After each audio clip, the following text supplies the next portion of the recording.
Ang kwentong ito ay hango sa tunay na buhay. Karanasan ito ni Isko. Taong 1960. Walang eksaktong lugar. Mindoro. Bago natin simulan ang kwento, paki-like at share ng video natin mga kabaryo. At huwag nyo rin kalimutang mag-subscribe bilang pagpapakita ng suporta sa ating channel. Sa mga panahong ito, ay isang antingero na si Isko. Tangan niya ang mutya ng tubig. Sa panahon din na ito ay naglipa na ang mga aswang lakat at lipad na pinamumunuan ng isang bangkilan. Kasagsagan ito ng pakikipaglaban ni Isko sa napakaliwanag na gabi. Pinakamalakas na oras para sa mga aswang. Hindi naman halos mabilang kung ilan ang umaaligid sa bilog na buwan na tila mga bangaw sa kalangitan.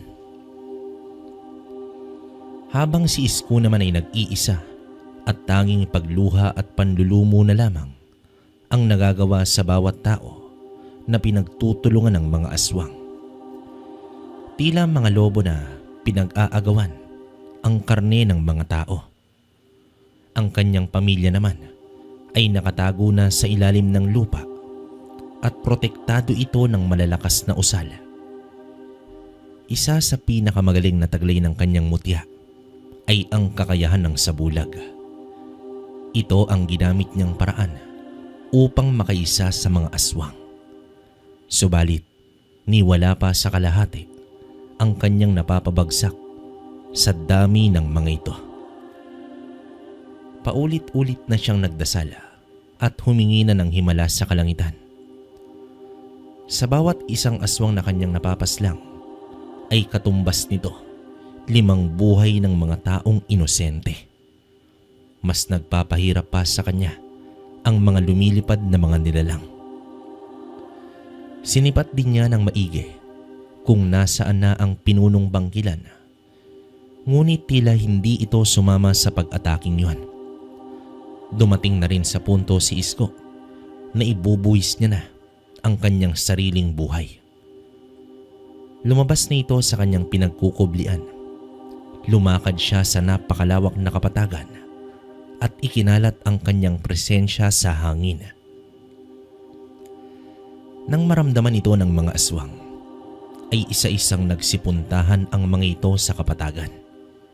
Tanging itak lamang ang kanyang pisikal na sandata na mahigpit niyang hinahawakan at may mga sariwang dugo na ng mga aswang. Ibubuhos niya na ang natitira niyang lakas at ang kapangyarihan laban sa mga demonyo. Kapalit man ito ay ang kanyang sariling buhay. Isa laban sa lahat ang eksena sa kapatagan. Sumigaw na ng malakas si Isko habang sumusugod sa mga kalaban. Dumagundong naman ang kalupaan sa mga aswang na sumusugod na rin sa kanya. Subalit, bago pa man magtagpo, ang landas ng bawat panig ay may napansin si Isko sa kanyang kanan.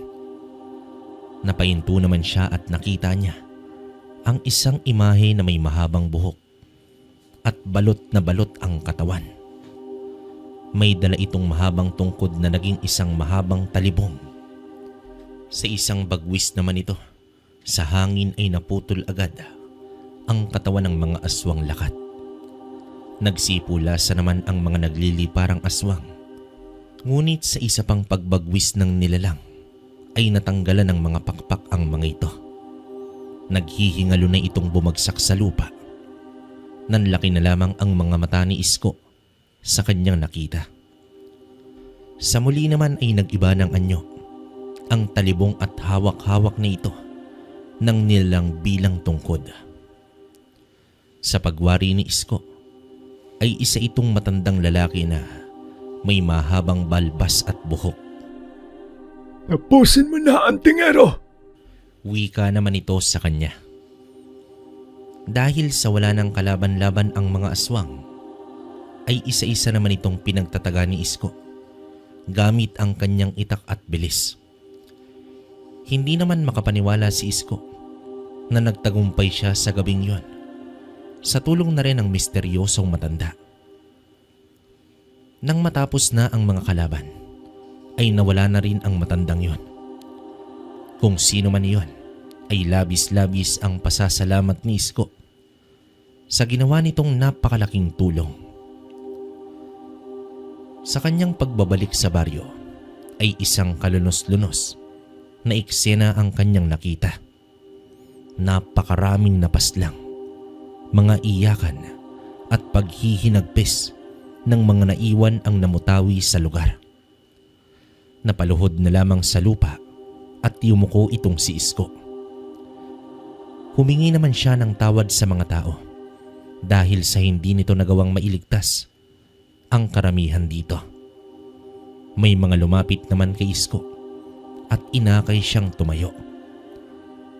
Sa kabila ng pangyayari ay nagpapasalamat pa rin sa kanya ang mga tao dahil hindi nito ni minsan tinalikuran ang responsibilidad sa mga tao. Kahit puno ng pagluluksa ang baryo, ay dapat ipagpapatuloy pa rin ang buhay. Si Isko ay isang mag-uuling pero baon ng nyog ang kanyang ginagamit sa paggawa nito. Kasama niya naman palagi ang anak niyang si Beloy, 5 taong gulang. Samantala, ang asawang si Lucy ay nasa bahay lamang. Nag-aalaga ito ng isa pang anak na nasa 3 taong gulang. Ang lugar naman na nilalagakan ng paggawa ng uling ay nasa bahaging bundok. Dapat kasi na malayo sa mga tao ito dahil sobrang sakit sa mata ang usok na nagmumula dito. Kailangan din itong bantayan ng ilang oras upang hindi umapoy, kundi abo na lamang ang matitira nito. Sa oras naman, naiiwan na nila ang patuloy na pag-usok, ay mangunguha naman sila ng mga patay na sanga upang gawing panggatong. Sa kabila ng murang edad ni Beloy, ay sanay na ito sa gubat. Napakataldal din ito na kahit ang paghahanay ng mga langgam ay tinatanong pa. Natutuwa naman dito si Isko dahil sa ugali ng kanyang anak. Napakakuryoso nito at lahat gustong malaman. Hindi tuloy maiwasan ng ama na isipin sa pagdating ng panahon ay si Beloy ang magmamana ng kanyang tangan. Nagdadala na rin sila ng baon para sa tanghalian. Pagsapit naman ng hapon ay binalikan nila ang uling. Tinakpan na nila ng sako ang pinakaibabaw nito upang hindi mabasa kung sakaling uulan. Iiwan nila ang umuusok na mga bao ng magdamag at babalikan na lamang kinabukasan. Dumating naman ang mag-ama bandang 5:00 na ng hapon na may dalang mga panggatong. Inabisuhan naman niya si Lucy na magpahinga muna siya dahil sa gabi ay dadalaw pa siya sa mga kapitbahay na may mga nakaburol na mag-anak. Sa kanyang paghiga ay muling bumalik ang lungkot ni Isko nang maisip niya ang kalagayan ng mga kapitbahay. Mabuti na lamang dahil nagwakas na ang paghasik ng lagim ng mga aswang.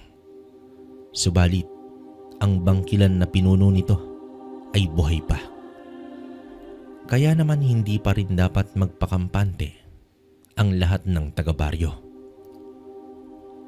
Matapos naman ang kanilang hapunan, ay mahigpit na binilinan ni Isko ang asawa na maging maingat sa lahat ng oras.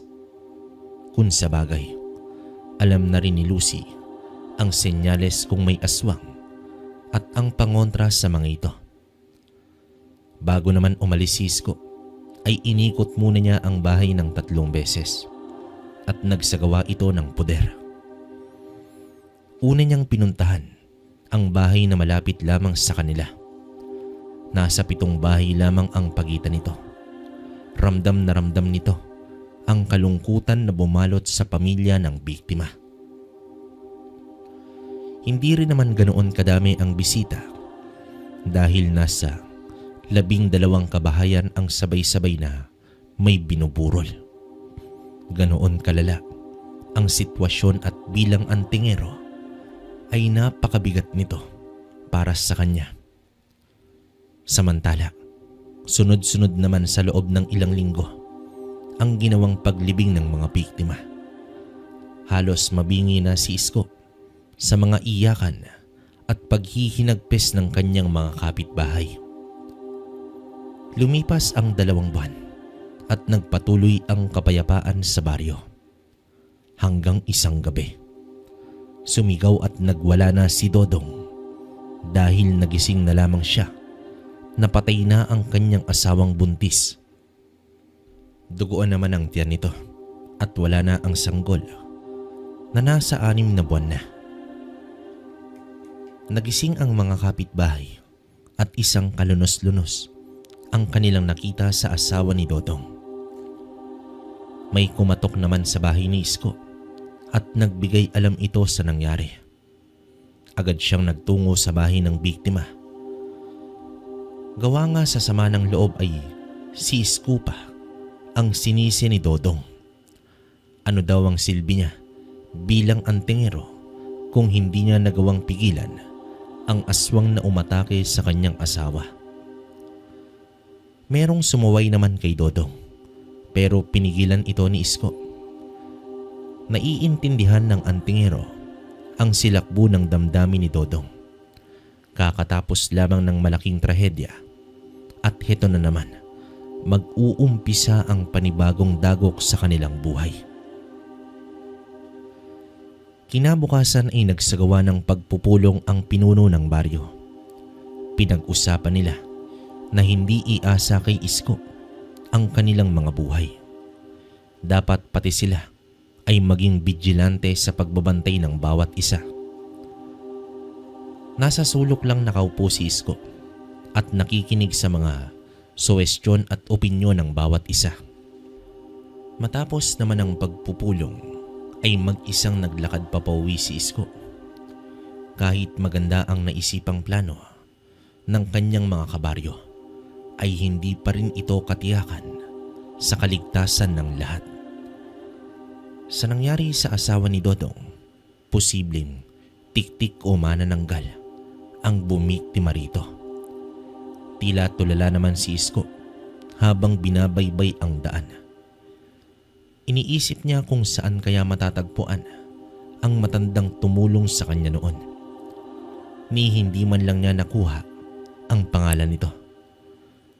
Napawing bigla ang kanyang pag-iisip sa kinaroroonan ng matanda nang may dumaan na tiktik sa itaas ng puno.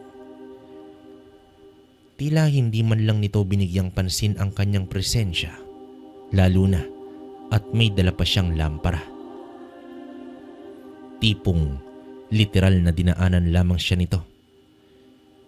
Hindi naman niya yon nasundan dahil nagtungo ito sa isang matarik na burol.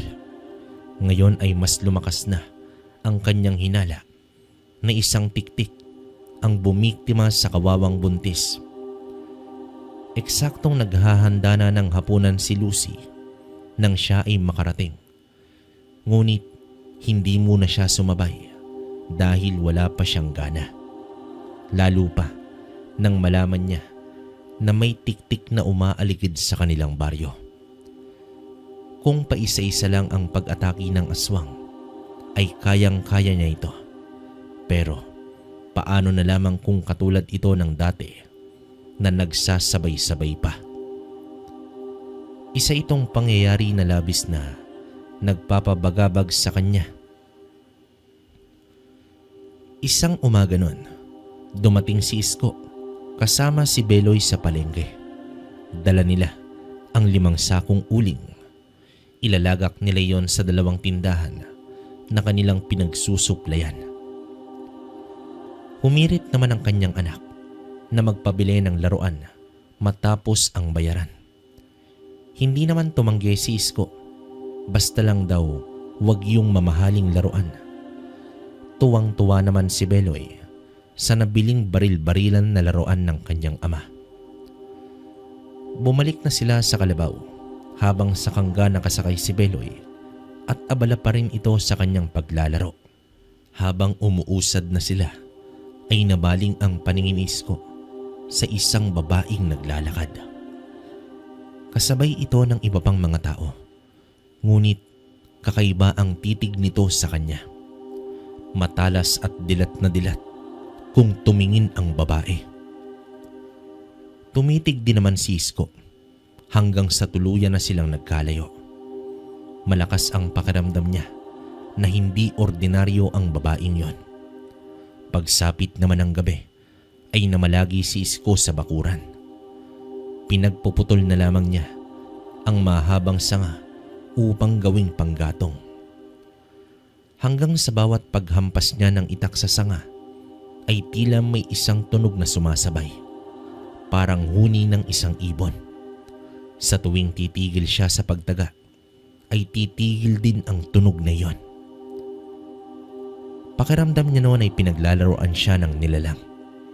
Nagpatuloy naman siya sa kanyang ginagawa habang pinakikiramdaman niya ng gusto kung saan nanggagaling ang tunog ng nilalang na iyon. At nang makumpirma niya ang kinaroroonan nito ay mabilis niya itong tinigalpo. Mula sa mayabong na puno ay lumipad ang isang malaki at itim na ibon. Gigil na pinanood ni Isko ang paglayo ng nilalang.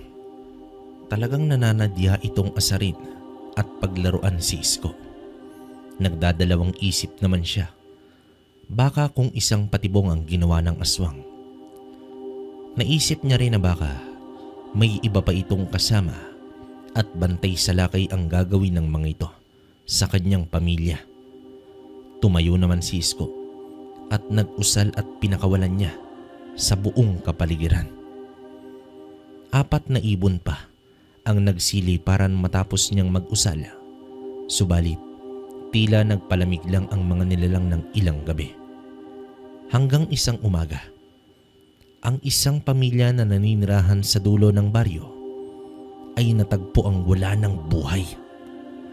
Nalaman naman ito ng isang magtutuba. Naamoy niya kasi ang masangsang na amoy na nagmumula roon sa loob ng bahay. Ilang araw na palang patay ang buong pamilya na nawalan ng dugo at laman loob. Muling bumalot sa taga-baryo ang kilabot at takot. Ang iba ay umiyak na sa takot na muling mangyari ang pag-atake ng mga aswang ng sabay-sabay. Nang makita ni Isko ang pagkukumpulan ng mga tao sa bahay ng mga pinaslang ay hindi niya na nagawang tumuloy pa at tingnan ang mga ito. Gumuhit naman ang galit sa kanyang muka at napakuyom na lamang ang mga kamay. Natigil ang kanyang mga paa sa isang puno at napatingin sa magandang tanawin ng mundo. Subalit para sa kanya, ang kagandahan ng paligid ay isang maskara lamang sa tunay na nangyayari sa likod nito. Pakiramdam ni Isko ay hindi niya na nagagampanan pa ang kanyang responsibilidad sa mga tao.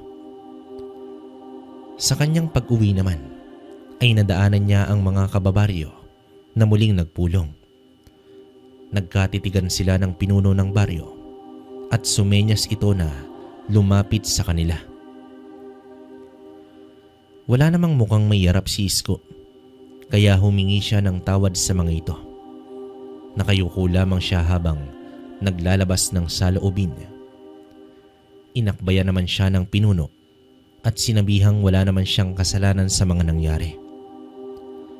Bagamat iyon ang sinasabi ng mga tao, pero hindi pa rin matanggap ni Isko ang mga nangyari. Kinagabihan, sa mismong araw na iyon, inabisuhan ni Isko ang asawa na doon muna matulog sa ilalim ng lupa. Gumawa kasi ng hukay si Isko sa lupa upang gawing taguan ng pamilya sa oras na may banta ng pag-atake ng mga aswang. May sapat na higaan ito para sa kanila at mga iilang ilaw. Ang hukay na iyon ay nasa ilalim mismo ng kanilang silong. May mga sandata rin sa loob nito, tulad ng mga itak at punyal. May pangontra ng mga aswang, tulad ng asin at pakabuhay. Sanay naman ang kanyang pamilya sa ganitong sandali, kaya hindi na nag-usisa pa itong asawa niya at ginawa na alinsunod sa nais ng kanyang asawa. Sa gabing yun ay balak ni Isko na labanan ang mga tiktik. Maigi siyang nagmasid sa paligid gamit ang kanyang kakayahang hindi makita o maramdaman ang kalaban. Hanggang sa maya-maya pa, may dumaang tiktik na naman sa kanyang itaas. Agad siyang nagtago sa halamanan. Nakita niya naman ang pagdapo ng isang ibon sa haligay ng bakod sa isang bahay. Maya-maya pa ay nagpalit na ito ng anyo. Naging malaking nilalang. Humaba ang mga biyas at nagkaroon ng pakpak ng paniki. Butot balat na rin ito na may maninipis na mahabang buhok. Bumuka rin ang pakpak nito at dumapo na sa bubong. Malaki nga ang nilalang ngunit kaya nitong maging magaan sa tuwing dadapo na sa mga bubong na kahit yari lang ito sa nipa. Lingid naman sa kalaman ng aswang na yon ay nasa ibaba na ng bahay si Isko. Hindi rin naman kasi kalakihan ang bahay. Pumaligid pa ang aswang at dumapa na sa bubong upang gumawa ng butas. Napangisi naman ang antingero dahil kaya niyang abutin ang isang paa nito upang hilahin. Dito na naghanap ng tiempo si Isko. Mabilis niyang hinila ang isang paa ng aswang at ibinalibag ito sa puno. Kasunod nito ay inundayan niya ito ng paulit-ulit na suntok sa pagmumuka. Sa galit ni Isko ay hindi na nakapalagpa ang nilalang na yon.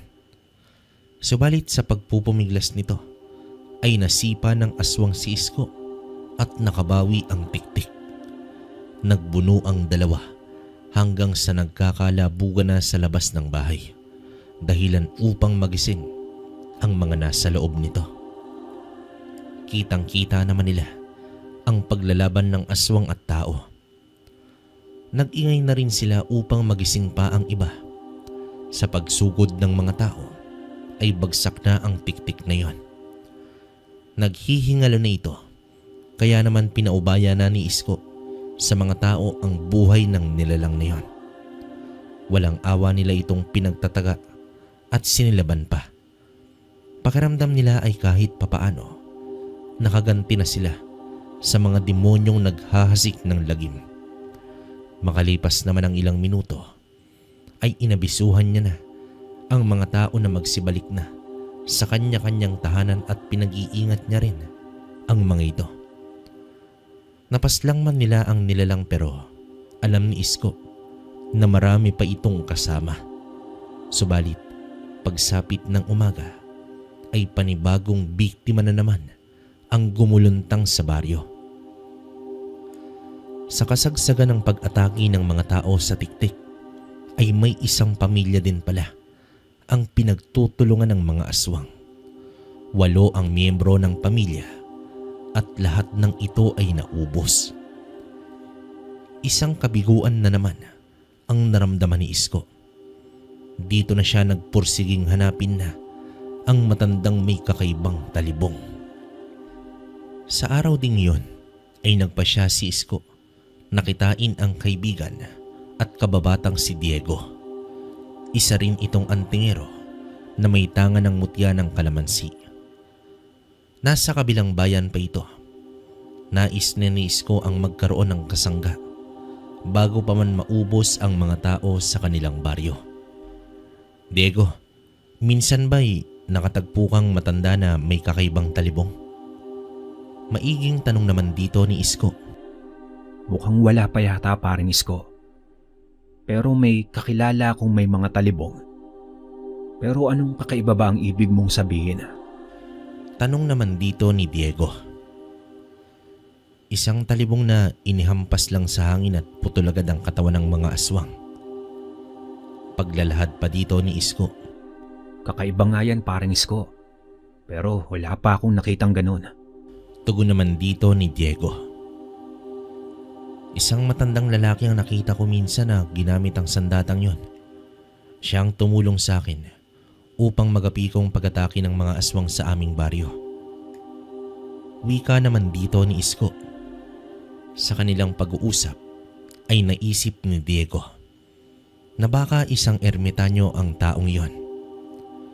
Wala pa kasi itong nakilalang antingero na may ganoong kakayahan. Wala rin namang ideya si Diego kung saan matatagpuan ang ermitanyo dahil napakabihira nitong magpakita sa tao. Pero ayon pa kay Diego, ang mga ermitanyo ay tagapangalaga ng isang lugar.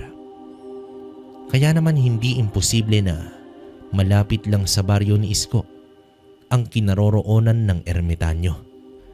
Kung sakali ba, paring Diego, nakakailanganin kong tulong mo, tutulong ka ba? Tanong naman dito ni Isko. Ano ka ba naman paring Isko? Bakit naman ako hindi? Hayaan mo kapag kailangan mo ako. Hindi ako mag-aatubiling tutulong sa'yo. Maraming salamat kaibigan. Aasahan ko yan. Pero bago siya umalis, ay binigyan siya ni Diego ng isang buntot ng pagi. Malaking tulong ito sa pakikipaglaban niya sa mga uri ng aswang. Pero ang buntot na iyon ay isinabit mismo ni Isko sa entradang pinto ng kanyang bahay. Isang malaking hadlang iyon sa mga aswang na atakihin ang kanyang tahanan. Isang gabi nun, pumasok sa panaginip ni Isko ang kapatagan. Unti-unti namang nabuo ang imahe ng matandang lalaki. Sa pag-angat nito ng kanyang tungkod ay lumiwanag ng napakatindi hanggang sa lumitaw ang mahabang talibong. Sa pagkawala ng liwanag ay nagising naman si Isko. Animoy, totoo ang panaginip dahil may naiwan pang sinag ng liwanag sa kanyang paningin. Bumangon naman ang antingero at agad itong nagtungo sa may kapatagan. Sa pagdating niya naman sa lugar ay may biglang bumagsak na tiktik sa kanyang harapan. Laking gulat ni Isko sa kanyang nakita. Matapos nito ay dito niya nakita ang matandang lalaki. Naglakad ito papalapit sa kanya. Magandang gabi po. Pagbati naman dito ni Isko. Banong, ako si Banong. Pagmasdan mo ang gabi, antingero. Napakaganda, hindi ba? Subalit magiging walang silbi ang kagandahan nito kung ang pag-asa ay mawawala na. Batid ko ang panghihina ng iyong loob. Iyan ang pinaka-nakakatakot na emosyon ng isang antingero. Di bali na ang malungkot, basta huwag lang panghinaan ng loob. Wika naman dito ng ermitanyo. Tandang Banong, aaminin ko po, wala na akong mukhang halos iharap sa mga tao. Sunod-sunod na naman ang kamatayan sa aming lugar. Nais ko po sanang humingi ng tulong sa inyo. Kailangan kong katulad nyo. Pakiusap naman dito ng antingero. Bukas sa bundok ng Bako, hihintayin kita, iyo. Wika dito ng ermitanyo at naglakad na ito papalayo. Napatitig na lamang at napangiti si Isko at bago maglaho ang matanda ay nagpasalamat ng gusto ang antingero. Kinabukasan mismo ay nagpaalam si Isko kay Lucy. Hindi niya alam kung kailan siya makakauwi at habang wala pa siya ay pinapunta niya ang kanyang pamilya sa kabilang bayan, sa bahay ni Diego. Mangyari kasi na matalik ding magkaibigan ang asawa ni Diego at si Lucy. Hindi na sila mahahatid ni Isko dahil kailangan na nitong makapunta ng bundok Bako. Siniguro din niya na nakalis na ang pamilya bago siya tuluyang lumisan.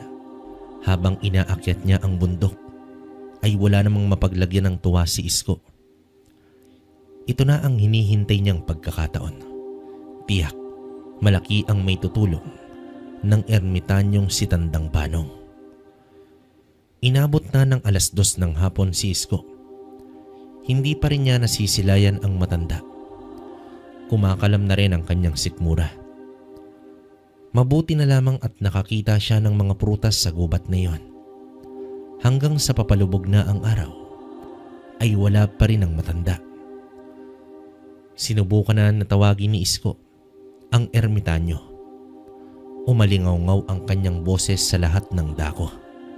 Anong ginagawa mo dito, Antingero? Tanong naman dito ng ermitanyo.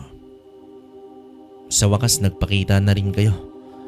Konti na lang mararating ko na po ang tuktok. Siya nga pala. Ako nga pala si Isko. Tugon naman dito ng Antingero. Sino ba ang may sabi sa iyo na pumunta ka ng tuktok? Muling tanong naman dito ng matanda. Hindi na nakayimik pa si Isko at pinasunod siya ng matanda. Subalit ang matanda ay may kakaibang galaw. Tila ba hindi ito naglalakad sa lupa at mabilis ang pagbaba nito ng bundok. Habang si Isko naman ay halos tumatakbo na sa paghabol sa matandang yon. Dumidilim na ang paligid nun. Dapat hindi mawala sa paningin niya ang ermitanyo. Maya-maya pa, ilang oras ang nakalipas, ay nakarating na sila sa paanan ng bundok. Buong akala ko ay hindi ka na darating, Isko. Kanina pa ako naghihintay sa'yo. Wika naman dito ni Tandang Banong habang naglalakad papasok sa maliit na kubo. Nasa paanan lang pala ang bundok ang bahay nyo. Naku naman, akala ko kasi nasa loob o nasa tuktok pa ng bundok.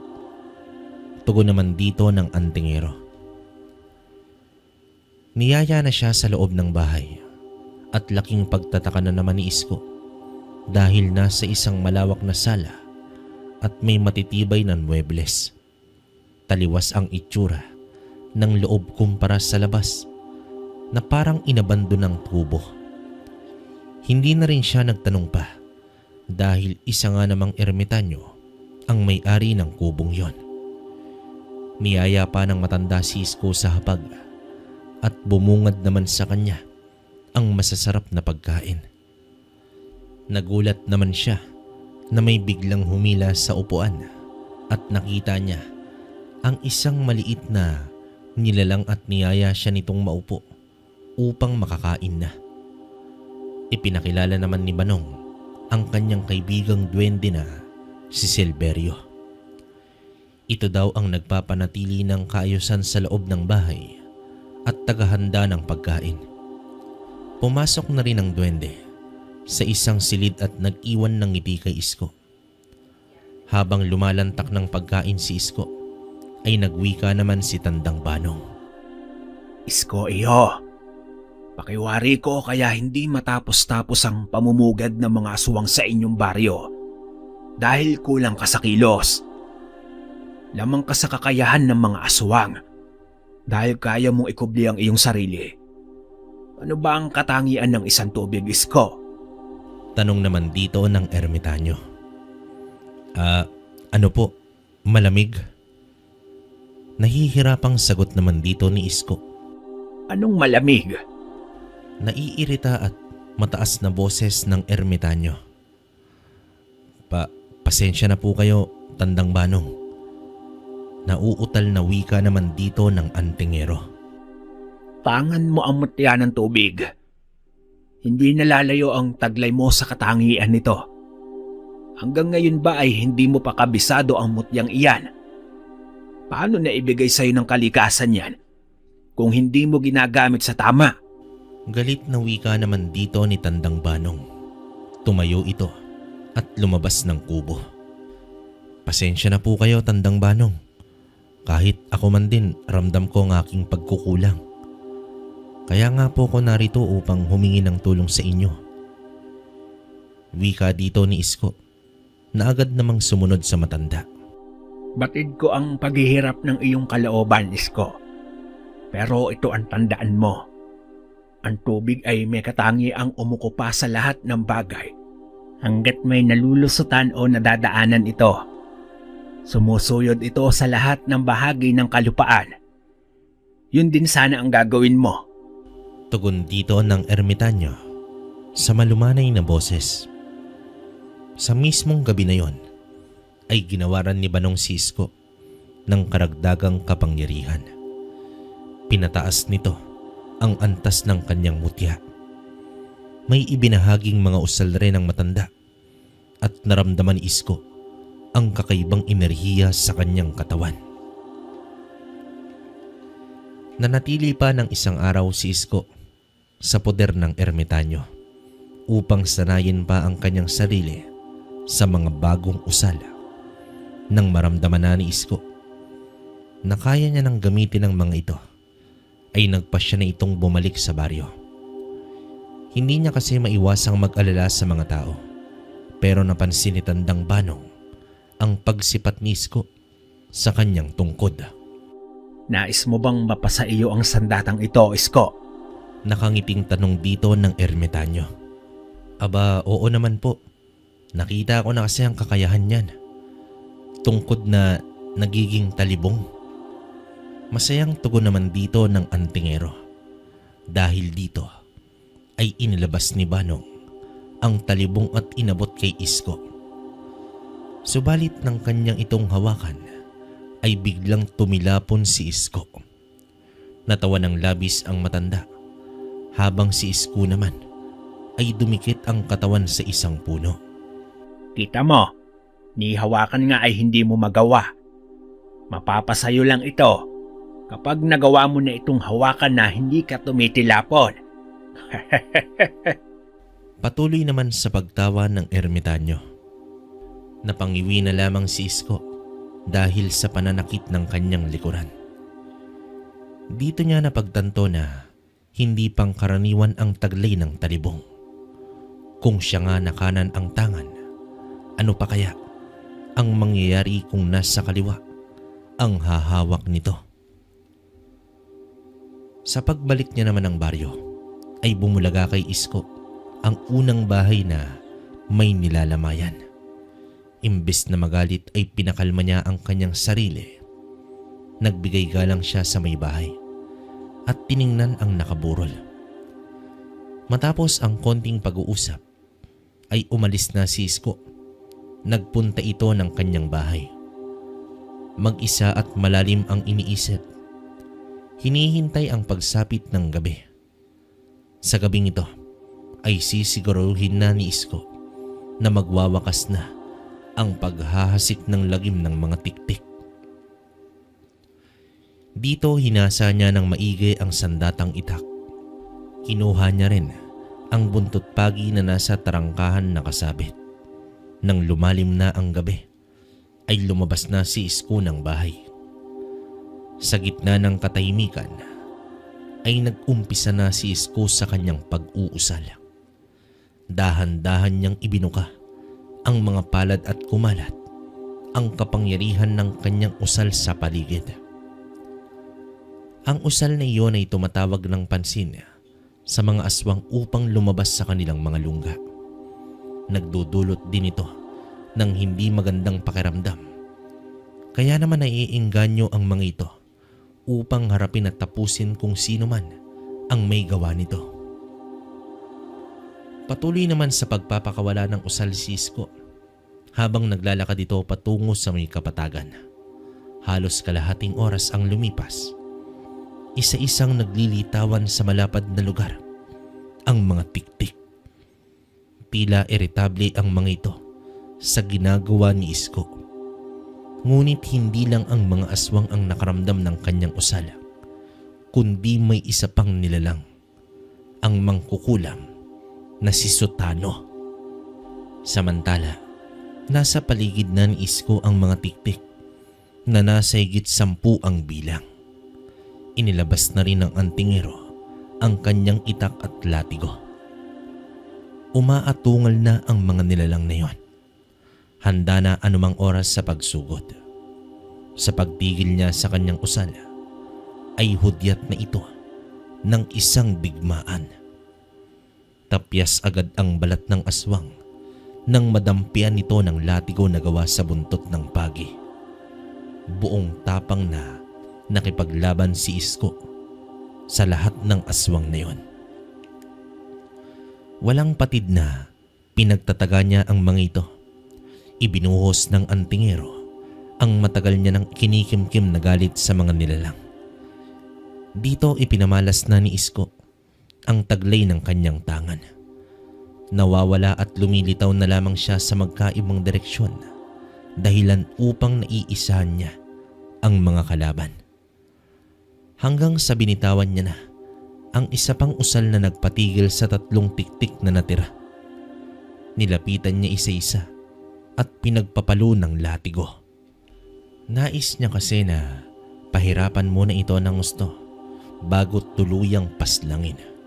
Sa bawat hampas ng kanyang latigo ay katumbas nito ang isang buhay ng mga taong biniktima ng mga tiktik. At sa huli ay sinilaban ni Isko ang lahat ng bangkay ng mga natalong kalaban. Nagmistulang impyerno ang kapatagan dahil sa nagliliyab na katawan ng mga aswang. Pero lingid sa kanyang kaalaman, nakatanaw mula sa malayo ang mangkukulam na si Sutano. Nakangiti ito na tila may nais gawin. Kinabukasan naman ay nagtungo na si Isko sa kabilang bayan upang sunduin ang kanyang pamilya. Malugod nitong ibinalita na ligtas na sa mga tiktik ang kanilang baryo. Laking tuwa naman ang asawa nito. Ganoon din ang kaibigan niyang si Diego. Nagkaroon muna ng konting inuman ng dalawa at dito niya inilahad ang karanasan niya nang makita na ang ermitanyong si Tandang Banong. Lumipas pa ang mga araw at naging normal na ang buhay ng lahat. Pero may isang nilalang na palaging nakabantay sa kilos ni Isko, si Sutano. Isa itong mangkukulam na tahimik na naninirahan sa dulo ng baryo. Hindi naman ito gaanong pinapansin ng mga tao. Bukod sa matanda ay hindi alam ng lahat na isa pala itong mangkukulam. Nakatuon lang kasi ang atensyon ng lahat sa mga aswang. Ang ilang linggong kapayapaan ay biglang nagbago. Minsan isang gabi, habang papauwi na si Isko, ay nagtaka naman siya kung bakit napakadilim ng kanilang bahay. Marahan siyang pumasok dito habang hawak ang itak. Sinindihan niya muna ang gasera at hinanap ang kanyang pamilya. Wala naman sa mga kwarto hanggang tumambad sa kanyang paningin ang wasak na dingding ng kusina. Sa palibot din ito ay may mga bakas ng kalmot. Dito na kinabahan si Isko. Tinungo niya ang sikretong pinto papunta sa ilalim ng lupa. Wala naman siyang naramdaman na masamang presensya. Marahan siyang bumaba at unang tumambad sa kanya ang dingding nito na animoy may lumabas mula sa lupa. Nang ibaling pa niya, ang ilaw sa paligid ay doon niya natagpuan ang kanyang asawa na nakahandusay at wala ng buhay.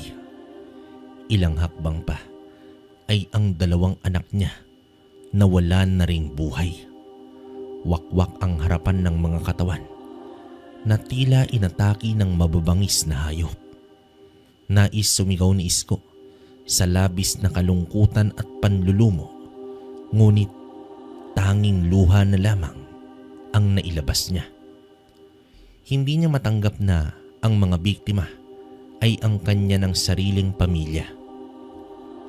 Sa isang sulok ng kwarto na iyon ay nakaupo lang naman si Isko at tulalang nakatingin sa mga bangkay ng kanyang pamilya.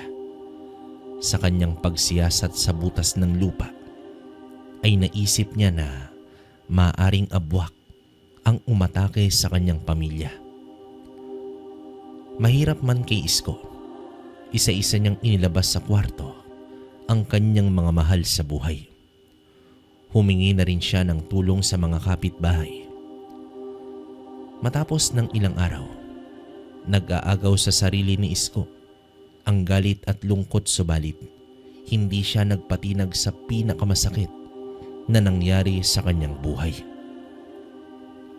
Pinuntahan niya ang kaibigan at humiling ito na tulungan siyang hanapin ang salarin sa pagkamatay ng kanyang pamilya. Hindi naman nagatubili si Diego na tumulong kay Isko. Una nilang sinuyod ang buong baryo. Naghahanap ng senyales ng abwak hanggang sa nasipat ni Isko ang bahay sa dulo ng baryo. May nakasinding ilaw nito sa loob. Tiningnan lamang niya ito ng bahagya at tumuloy na sila ni Diego papuntang gubat. Hindi na rin sila masyadong pumasok pa sa loob ng gubat dahil sa ubod ng dilim. Sa pagmamalabis kasi nilang mahanap ang aswang na yon, ay nalimutan na nilang magdala ng sulo.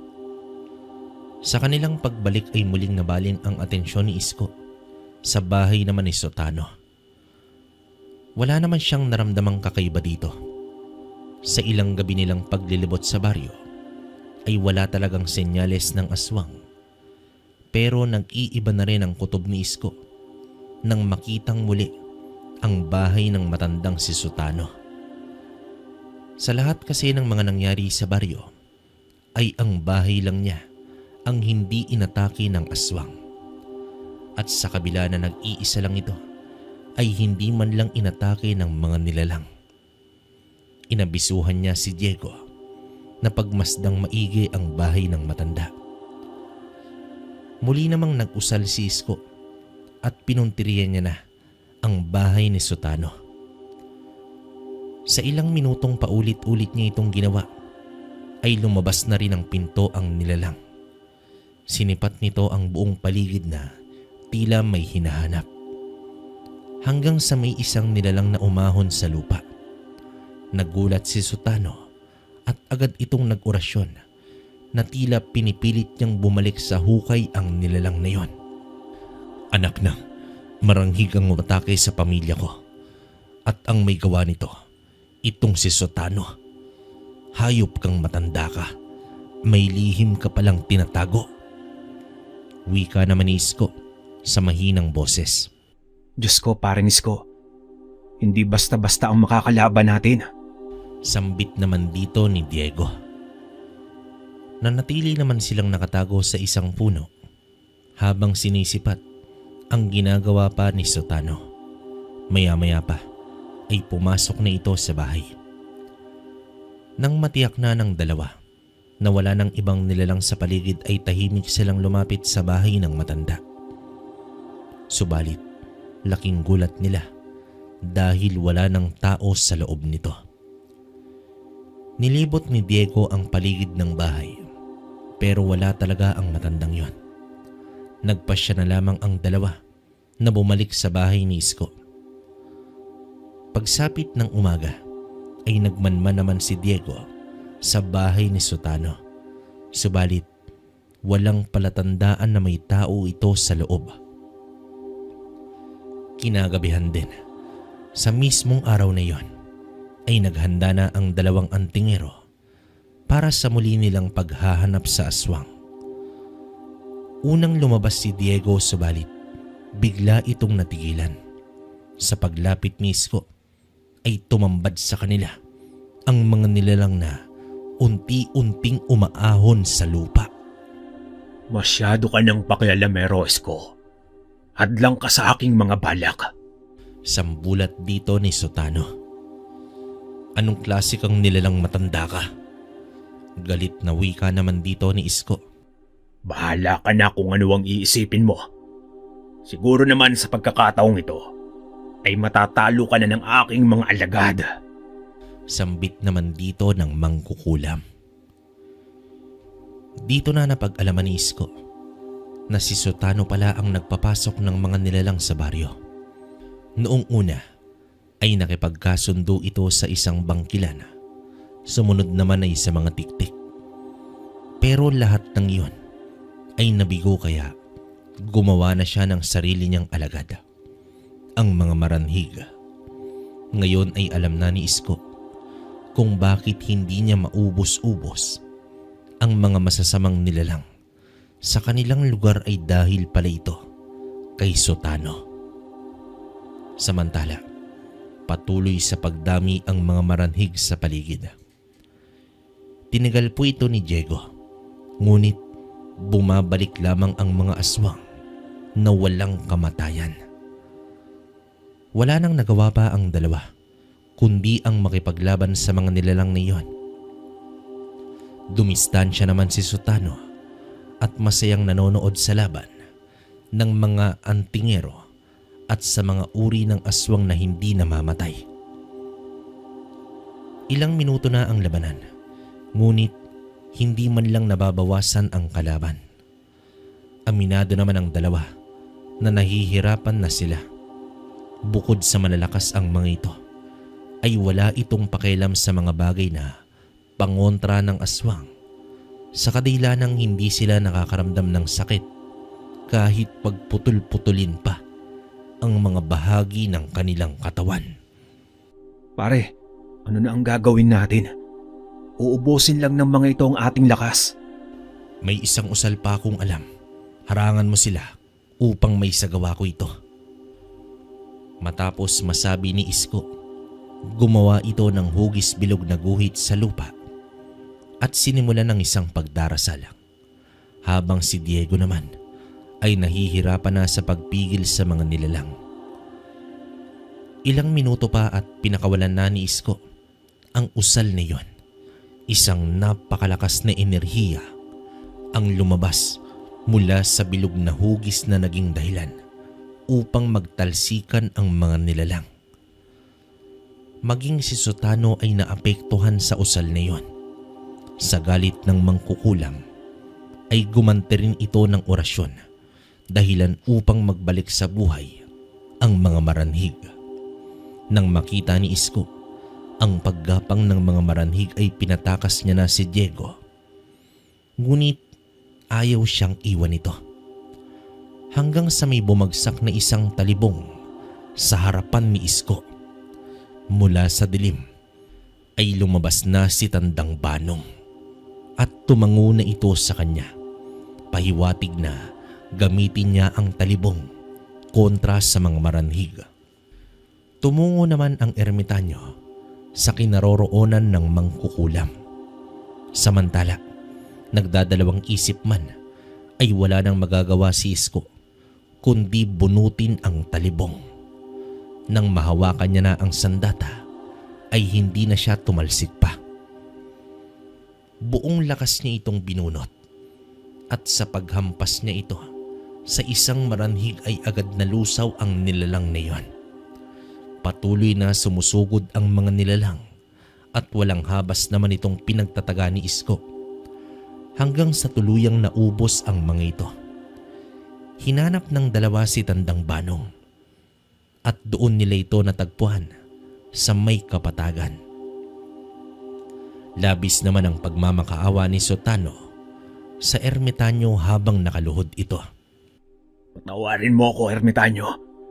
Hindi ko na uulitin ang aking nagawa. Parang awa niyo na. Umiiyak na wika dito ng mangkukulam. Sa tingin mo ba ay sa akin ka dapat humingi ng tawad? Tignan mo ang mga taong iyan. Alam mo ba kung gaano kanila gustong balatan ng buhay? Tugon dito ng ermitanyo. Sa paglingon ni Sotano ay kasama na ni Isko ang mga taga-baryo. Bawat isa ay may dalang patalim at galit na nakatitig sa mangkukulam. Hindi nila lubos akalain na nasa kanilang baryo lang pala ang tunay na salarin. Tumayo naman si Sotano at paika-ikang tumakbo palayo sa lugar. Hindi na rin nakapagpigil pa ang mga tao, kundi hinabol at sinugod nila ang mangkukulam. Wala nang nagawa si Isko na pigilan ang mga nagwawalang biktima ni Sotano. Teka lang, Tandang Banong, baka kung mapaano ang mga tao, bakit po ninyo hinayaang makatakas ang demonyong yon? Wika naman dito ng antingero. Ano pa ba ang magagawa ng isang demonyo na wala ng kapangyarihan? Hayaan mo na ang mga tao ang humusga at magpataw ng parusa sa mangkukulam. Tugon dito ng ermitanyo. Tinanggalan pala ni Tandang Banong ng kakayahan itong si Sutano bilang paunang parusa. Ipinakilala naman niya sa matanda si Diego, ang antingerong taga-kabilang bayan. At dito na rin inabot ni Isko ang talibong na hawak niya. Sa paghawak ng ermitanyo ay naging mahabang tungkod ito. Akmang papaalis na sana si Tandang Banong ay nagsalita pa itong si Isko. Tandang Banong, nahawakan ko na ang talibong. Baka naman nakangiting hirit nito. Ay oo nga pala. Gaya ng ipinangako ko. O sige, heto na. Tugon dito ng matanda habang iniabot ang tungkod na iyon. Sa paglapat pa lang ng kanyang daliri ay biglang tumilapon si Isko. Labis naman ang pagtawa ng ermitanyo, sabay wika ng, Ano ba yan hindi mo nahawakan? Hanggang sa muli ang tingero. Sa paglaho ng matanda ay agad pinuntahan ni Diego si Isko at inakay ito patayo. Napailing na lamang ang antingero at napangiti. Pero alam niya na darating din ang panahon na mapupunta sa kamay niya ang mahiwagang sandata at muling makikita ang ermitanyong kargado ng malakas na talibong. Ang kwentong ito ay nagpapaalala sa atin na maging mapagmasid sa paligid. Mahahalin tulad natin ito sa kasalukuyang panahon. Aminin man natin o hindi, kabaryo, ang masamang banta ay nasa ating paligid lamang. Pero anong kwento naman kaya ang nasa likod ng talibong ng ermitanyo? Maaari kaya na isa ito sa sandata ng mandirigma ng Diyos? Mga kabaryo, hanggang dito na lang ang kwento natin. Naway merong kayong napulot na aral sa kwentong inilahad natin ngayon. Okay, kamusta muna mga kabaryo? Bali, yun nga, magko-komento ulit ako ngayon kalang parang medyo hindi maganda, no, kasi nakakalungkot. Alam niyo naman, ayoko ng ganitong klase ng storya na hindi naman sa totally ayoko. Actually, sobra akong humanga sa kwentong to. Kaya lang kasi namatay yung pamilya ni Isko, no? Grabe naman, napaka-brutal nung, di ba? Kumbaga, ano na lang yung pakiramdam mo kayo kung sa inyo mangyari yung nangyari kay Isko, na mismong nasa harap mo, nakita mo, di ba? Isipin mo yung asawa niya sa kadalawang anak niya. Grabe. Kumbaga, kung namatay ito dahil nakipaglaban nang nakita mo, pwedeng matanggap mo pa. Pero yung ganitong uuwi ka, tas ganun yung maabutan mo, talagang hindi ko alam kung ano yung pwedeng mangyari. Pero saludo ko rito kay Isko.